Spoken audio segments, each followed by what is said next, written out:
So today I was looking and I seen an update in the Kei'Mani Lewis case.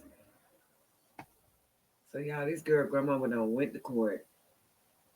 The judge, the mom is saying that, hey, I've heard that she don't want me at the funeral, and I want to get some kind of legal grounds to, have a funeral for my baby on my own. Or I'm thinking that's what she's trying to ask the judge, but the judge granted the grandmother to proceed on with her wishes. And I think that's kind of messed up because the dad, Darnell, said that the grandmama had something to do with it. So y'all know I'm nosy, y'all. So let's get into it together. WTOL 11 Plus. Right now, we are diving into new information in the murder of 13-year-old Kei'Mani Latigue. It's a heart-wrenching story, a young girl whose tragic disappearance and death has deeply affected our community. We're breaking down the timeline of events, the ongoing investigation, and the community's response to this devastating loss. So here's what we know today. A judge has ruled Kei'Mani's grandmother, Dorothy Latigue, will take custody of the teen's body and estate. Her mother argued she heard she would not be invited and wanted permissions to go with another funeral service. The grandmother also said there would be a public funeral for Kei'Mani on Friday, April 11th. No specific details have been announced, though. And there are signs of the pending demolition of the home where police found Kei'Mani's body. City crews put up fencing around the burned out building in East Toledo. We're told it'll come down in the next 3 months. Now, Kei'Mani's story has touched so many people in our community, and there continues to be calls for justice and accountability. While her dad is charged with killing her, there are still unanswered questions from the community. Let's take a look back at the investigation so far. Kei'Mani's grandmother, Dorothy Latigue, reported her missing in the early morning hours of Tuesday, March 18th. By just after 4 o'clock that day, Toledo police put out an alert on social media. By Saturday, March 22nd, 4 days later, Kei'Mani's family intensified their efforts. Volunteers joined in a public search. And her mother, Tiara Caston, expressed concerns over her daughter's disappearance.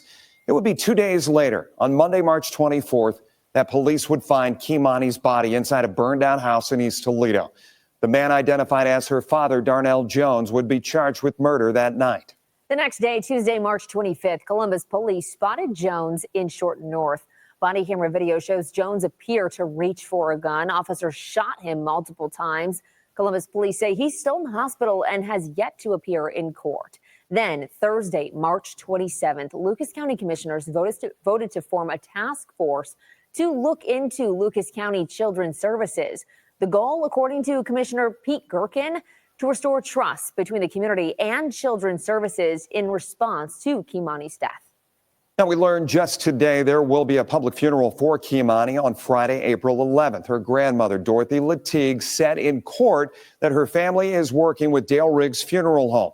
Dorothy argued in court today that the original plan was to have a private and public funeral last week. However, she says the holdup came when Kei'Mani's mother, Tiara Caston, wanted to have the right to Kei'Mani's funeral planning and estate. Tiara claims Dorothy was trying to block her from attending the funeral.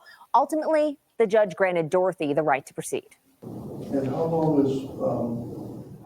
was your granddaughter living with you on a daily basis? For 5 years? For the past 5.5 years, yes. How frequently did your daughter visit?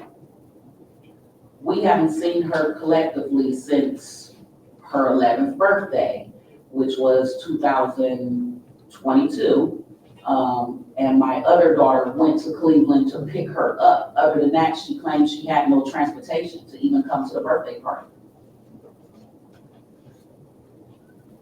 So I'm sorry, you might have said this already. Well, there would be a private funeral? There will be a private ceremony, and then there will be a public ceremony for all of those that donated. It's our way of saying thank you. We appreciate, your gestures. When would the private one be? The private ceremony will be for family only. And that would be when? That will be Thursday. And then the public ceremony, right? Correct. And the funeral home can do that? Yes. They're just waiting on me to get back in contact with them and let them know whether we should go forth or, you know, if it rules in her favor, what she's going to do. This stuff for evil, I can just see it all in that she evil because if I had custody of my granddaughter and the mom went around, I don't care nothing about that. Feelings are involved. I would just want my daughter to be at the funeral.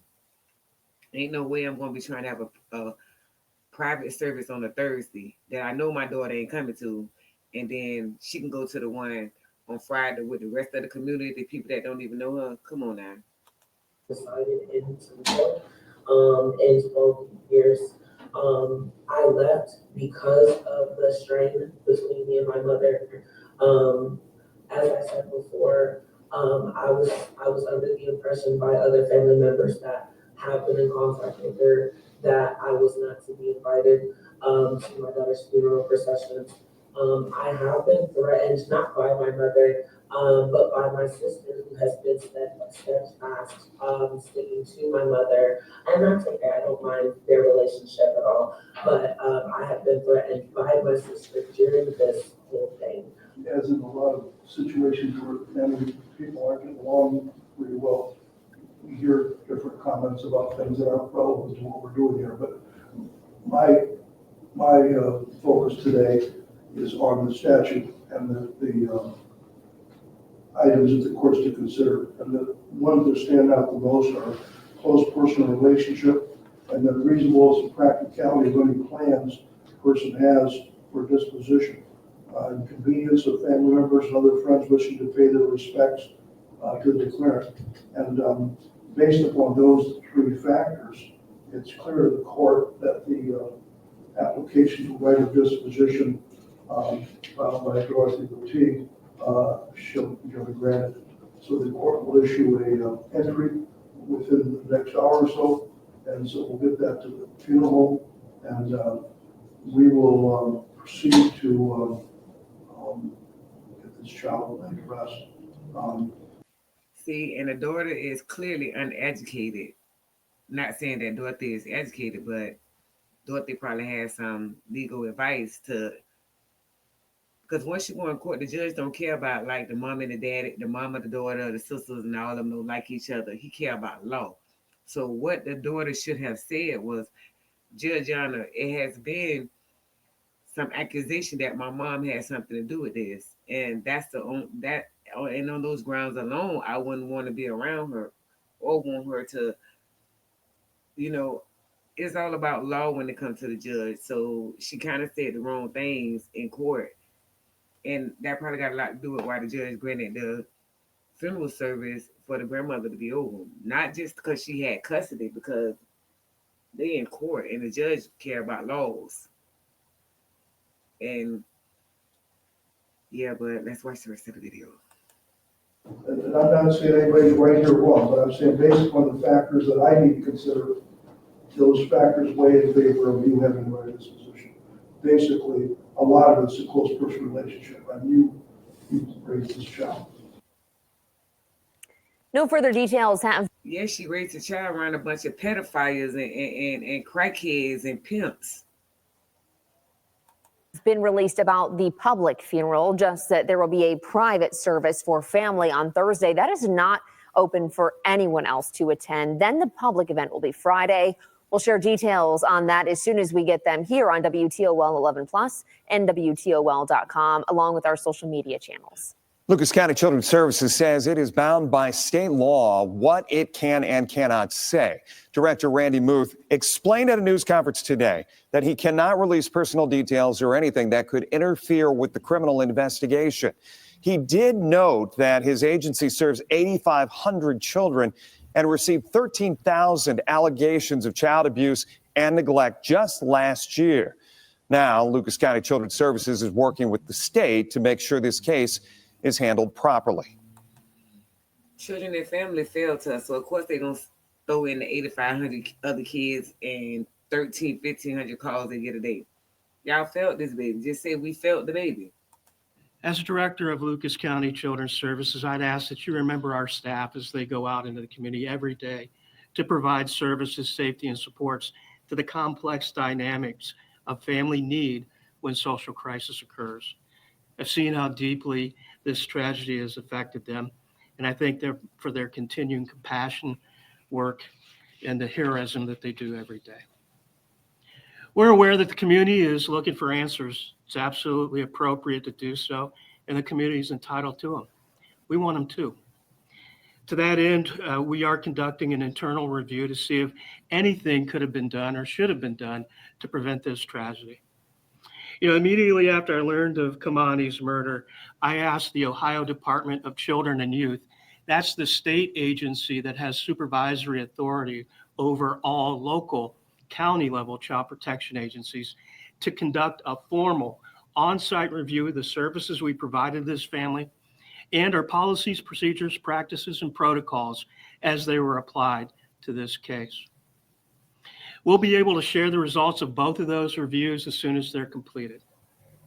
As the investigation into Kei'Mani Latigue's murder continues, Lucas County Children's Services is addressing questions about its previous involvement with the teen and her family. The agency confirms it received 2 separate reports of alleged physical abuse by Kei'Mani's grandmother more than a year before she was killed. Executive Director Randy Muth outlined the steps taken during those investigations and emphasizes no one, including family or community sources, ever mentioned the man now charged with Kei'Mani's murder. So we received 2 separate allegations of excessive physical discipline by Kei'Mani's grandmother. The first was in December of 2023, 16 months before her murder. And the second was March of 2024, 12 months before her murder. Now, you'll see on our website that we received 2 referrals in March of 2024.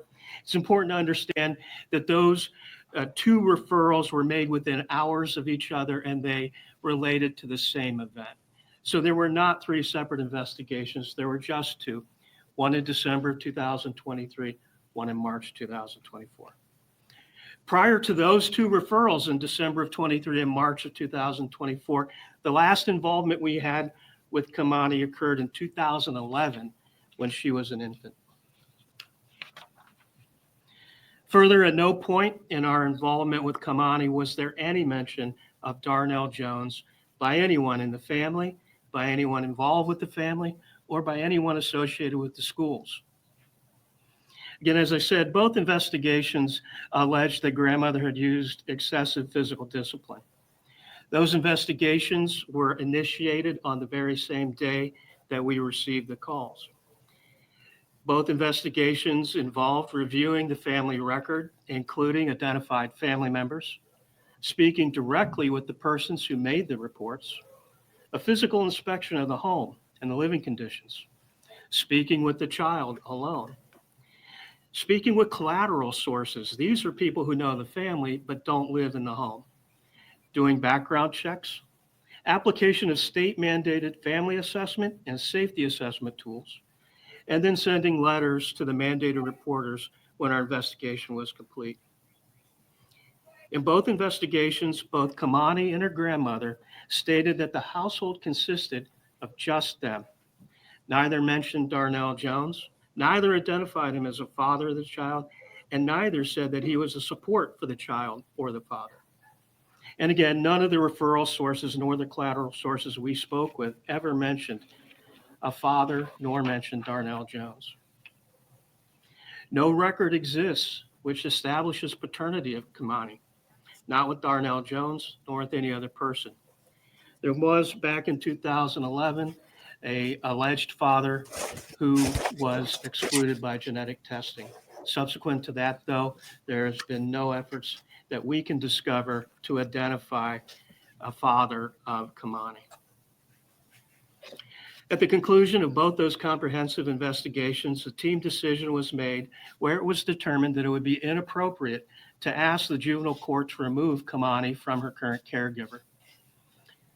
That team decision was made by the supervisor of the caseworker, and in consultation with those documents and tools that I indicated.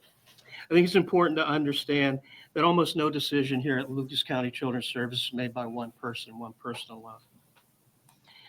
And I can bet you that they questioned Kei'Mani in front of the grandmama. They didn't go question her at the school where the grandmother wasn't around.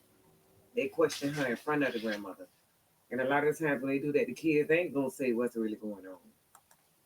Instead of seeking or asking the juvenile court to remove Kei'Mani from the care of her grandmother, we provided short-term services and referred the family to other community supports.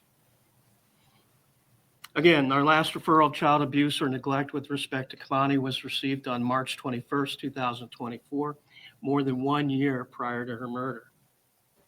The executive director of Lucas County Children's Services says he's aware of reports that other people called in involving Kei'Mani, but his agency doesn't have any record of that. So he's asking anyone who believes they may have called Lucas County Children's Services regarding Kei'Mani within the past year to call the Family Center hotline. That number is 419-213-3833. That number is also on your screen. This is a different number than the agency's child abuse prevention hotline. As the community continues to mourn the loss of the little girl, questions have surfaced about her safety leading up to her death and whether there were any red flags that potentially were missed. During a recent news conference, Lucas County Children's Services responded to concerns about Kei'Mani's grandmother, including prior reports, disciplinary practices, and whether the young girl ever expressed fear or discomfort about her home life. Officials also addressed how they assess a children's safety when concerns of abuse come up. Question for you about Grandma. Did Grandma have kids in her care, and did she have any kids removed from her care by Children's Services? Yeah, unfortunately, that exceeds the statutory authority I have. I can only talk about this particular case. Okay, because I've heard concerns from people that were children taken, and they couldn't figure out why Kei'Mani was still there. Yeah, unfortunately, I'm only allowed to talk about Kei'Mani's case. Yeah, he can't talk about his fuck ups, y'all. He can't do that. They ain't gonna talk about their fuck ups. Okay. In the discussions that investigators had with her, did she deny that there was any abuse in this 23 and 24 interaction? Can you describe to us what she was saying to your investigators? Well, you use the term abuse, which is actually a legal term. Grandmother did indicate and did admit that she had used physical discipline. And was Kei'Mani okay with it? I think Kei'Mani stated she understood the reason for it, but I don't know that she was so okay with it. But did she ever, was she okay with what had happened to the point where she was okay staying in the home? Yes, Kei'Mani indicated on both occasions and to school officials that she felt safe in the home. And how do you parse that out when the adults in the room and there may be other external pressures? How do you parse out that kid is really telling you what he or she really feels and just isn't worried about that person standing in the corner of the other room? Yeah. Now that's a smart man right there. Absolutely. So that's why we speak with the child alone. And I understand that that might be different than speaking elsewhere. That's why we look at other collateral sources, look at other statements that the child has made. We ask her what her supports are, and then we follow up with those. And the grandmother has said before that, she was corrected in how to properly handle situations like this. And she said that she was told, one swat on the butt. Is that something that a caseworker or anyone would ever tell a guardian that that's appropriate? Lucas County Children's Services does not endorse, and we don't recommend the use of any corporal punishment. However, Ohio law does state that that is a decision that is reserved to the parents, and that if parents decide in using their exclusive judgment to use corporal punishment, we do provide guidance on how to do that. And we would say to use, if you have to do that, use an open hand on a non-sensitive area. Don't leave marks. Don't use an object. Was there any sort of background check done into the grandmother? Yes. Was there anything that raised any flags based off of her criminal history? There were not. Kei'Mani attended multiple schools over the past few years. She was most recently at Toledo Public Spring Elementary. Children's Services said it did not receive any reports of alleged abuse from TPS, but did from her previous school, Bennett Venture Academy. That's one of the two cases it investigated. So we asked, does changing schools often raise any red flags? You mentioned that her school needs were being met. I mean, she had been at multiple schools, transferred multiple times. Did that raise any flags to you guys or alert you of any potential issues? No, and that point's been brought up, and that's a great point, and I understand that. No, we respect the family's ability to determine what's best. In fact, we encourage families to come together without the assistance or interference of the state of Ohio or Lucas County to do what is in the best interest of their families.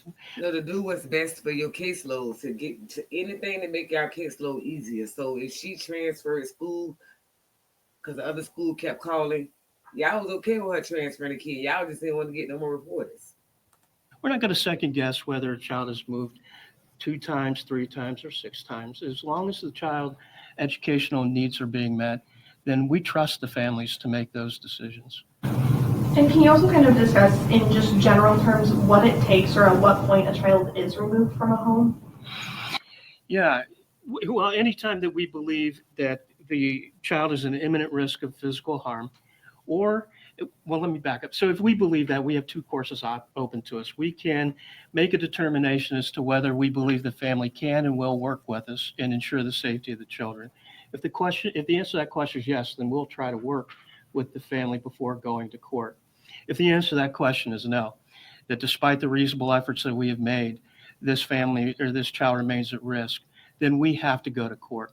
It's important to understand Lucas County Children's Service, no children's services agency in Ohio can remove children. We're the only ones who can. Police officers can, courts can. What we have to do in that circumstance is take those facts to a neutral, impartial magistrate or judge, and that neutral or impartial magistrate or judge makes those determinations. A number of people in the community are asking tough questions about who was and wasn't involved in Kei'Mani's life and care. That includes those questions that center around the role of the man identified as her father, Darnell Jones. Again, he is charged with Kei'Mani's murder. And Lucas County Children's Services addressed whether the agency had any knowledge of a paternal figure and how that could have impacted their investigation or placement decisions had he been identified. If Dad was part, if it ever had surfaced in a conversation, or if he had come up, would that have made your work any different? Would the caseworker have handled it any differently if Dad's listed or mentioned? Yeah, absolutely. If there's a father that's identified, we have to talk with all the principals in the case. So the identified can be 2 ways. One, established as the father in the case, and we have a record of that. Or the child can identify somebody that they view either as a father, an alleged father, or an actual father. So if either one of those things had happened, if our database had indicated we had an identified established father, we would have been required to reach out to that individual. If the child had identified, hey, this gentleman is Dad, or he is a support, or I view him as Dad, we would have reached out. Those did not occur in December or March of last year. And would that have changed what you would have done when it comes to a placement with her if Dad had surfaced? No, I suppose it depends on what we would have learned. From whoever was identified as Dad. But no, I mean, we determined that the placement there was appropriate. All the basic needs of the child were being met. She was getting all of her sustenance, her housing conditions were fine, her school and medical conditions were being met. So the presence of a father would not have caused us, I think, to recommend to the juvenile court that they change custody or placement. Leadership from Lucas County Children's Services is pledging change and compassion. Suzette Cowell is the head of the agency's board, and she offered heartfelt condolences today. She also took the time to outline the new task force approved by the Lucas County Commissioners and how it will examine what more could be done to protect vulnerable children and prevent future tragedies. On behalf of my colleagues on the board, I want to once extend our condolences to everyone who knew and loved Kei'Mani Latigue. Losing her at the age of 13 is a community tragedy and leaves a hole that will never be filled. Our board, staff, and caseworkers feel any child's death to their core. We stand with you, heartbroken. We are so grateful to the Toledo Police Department for finding the alleged perpetrator so quickly. And we are grateful to the Lucas County prosecutors for the hard work that they are doing to investigate this matter. Their work to bring this person responsible for this heinous crime to justice is of a paramount importance, and will assist them, and we will assist them in any way we can. Kei'Mani's death reminds us of how vulnerable children are. We pledge to redouble our efforts to protect them. Every step will rely on close relationships in the community. The task force created by Lucas County Commissioners is a good example of that. I know the community is closely following this. I think it's important that people understand that that my involvement, along with Robin Reese and Brenda Osborne, are subject matters experts whose job is to get this task force started. A wide selection of community members will eventually form the working task force.